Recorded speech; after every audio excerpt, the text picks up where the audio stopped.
Alright, good morning. Yes, ako po si Kiko Javier and we have a very important training. Okay, this is good news. Actually, nagiging mas madali po yung ating expansion at ating pag-share nitong business na to because of this another great feature na meron po tayo sa ating Supreme Wealth Alliance system. Ito po yung tinatawag na activation codes, no? So, yun po yung pag-aaralan natin ngayon. Paano ba gagamit ng activation code? Paano magpa-activate ng member using activation codes?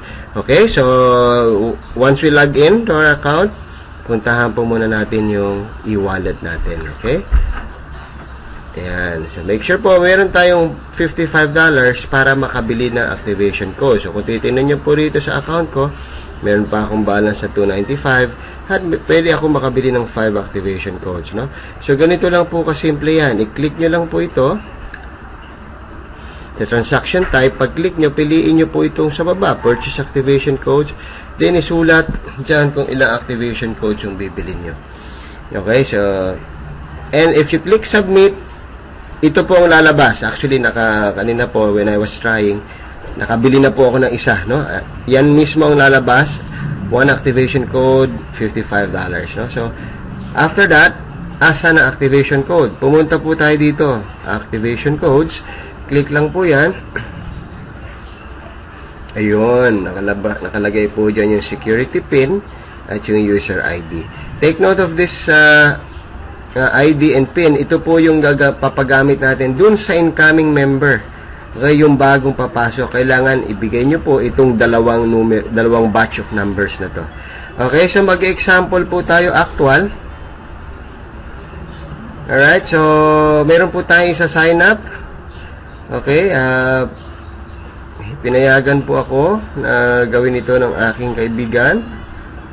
Isa-sign up po natin yung kanyang prospect. Napapasok na po, ano? So assuming gagamitin ng security pin o yung activation code na we just purchased. By the way, hindi po limited ang activation code sa sariling downline. Okay? It could be your crossline, it could be your upline, it could be anybody. No? So, pwede pong ipagamit yan kahit kanino. Kaya nga po, pakiingatan din. Alright? So, ito po yung account ng aking bagong pasok na member na si Ma'am Sonia. Okay? She's from Australia actually. Sonia Luberio, one of our very good leaders from Australia. Okay, so ang gagawin lang po sa choose payment option, piliin po yung pinakailalim, activation code real time. Wow, ang sarap po niya. Real time meaning walang waiting period, walang 24 hours, walang 48 hours, real time. Okay, so sample na natin. Click activation code, then click submit. Alright, so lalabas po dyan yung pangalan ng sponsor. Okay, of course, si Sonia Luberio. Then, ilagay na po natin yung username ng ating bagong member na papasok. So, gusto ko po actual na sample. Makita nyo po, ano? Okay, ano po yung pangalan?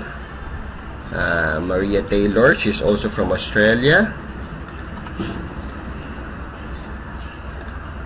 Alright, then, the email. Yung member's email, password. Alright.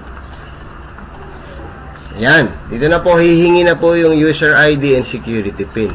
Yun po yung una nating nakita nyo po kanina, no? So, which is sinulat ko na rin po. So, this is the user ID and this is the security pin. Okay. Then, click submit. Bilang po tayo ng 3 seconds and thank you for submitting your payments. Okay, it will say here, it will be verified, pero sa totoo po, it's already activated. Okay? So, maraming salamat po and hope to see you sa susunod po na training video. God bless everyone.